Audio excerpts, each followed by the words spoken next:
आज हम पढ़ेंगे difference between prokaryotes and eukaryotes. सबसे पहले तो हम देखते हैं प्रोकैरियोट्स में कौन कौन से ऑर्गेनिज्म आते हैं। बैक्टीरिया, साइनोबैक्टीरिया, साइनोबैक्टीरिया को हम ब्लू ग्रीन एल्गी भी कहते हैं, and E coli.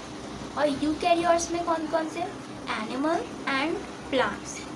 So first difference is in prokaryotes, membrane-bounded organelles not found, and in eukaryotes, membrane-bound organelles are present. Lysosomes और माइटोकॉन्ड्रिया जो ऑर्गेनेलीज हैं वो मेम्ब्रेन बाउंडेड होते हैं, लेकिन ये प्रोकैरियोट्स में नहीं होते और ये यूकैरियोट्स में प्रेजेंट होते हैं। Second difference, transcription takes place in cytoplasm, transcription takes place in nucleus. Prokaryotes में जो ट्रांसक्रिप्शन होती है वो साइटोप्लाज्म में होती है और यूकैरियोट्स में न्यूक्लियस में। ट्रांसक्रिप्शन क्या होती है, डीएनए में जो इन्फॉर्मेशन स्टोर होती है और वो ट्रांसफ़र होती है आरएनए में, तो ये ट्रांसक्रिप्शन कहलाती है, इसकी सिंपल डेफिनेशन। थर्ड डिफरेंस देखते हैं, सेंट्रियोल्स आर एब्सेंट, सेंट्रियोल्स नहीं होते प्रोकैरियोट्स में, and centrioles are present in animal cell, और सेंट्रियोल्स होते हैं यूकैरियोट्स में।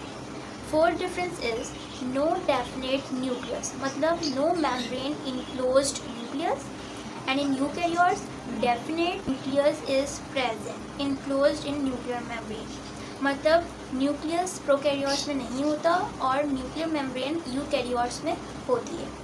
फिफ्थ डिफरेंस देखते हैं, cell wall contains muramic acid, and in eukaryotes if cell wall present does not contain muramic acid.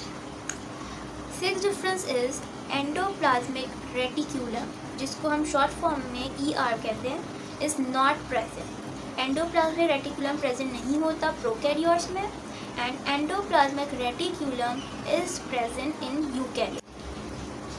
7 difference देखते हैं, there are no streaming movements of cytoplasm, और in eukaryotes cytoplasm shows streaming movement, मतलब prokaryotes में streaming movement of cytoplasm नहीं होती है। ये basically क्या होता है, जो विदिन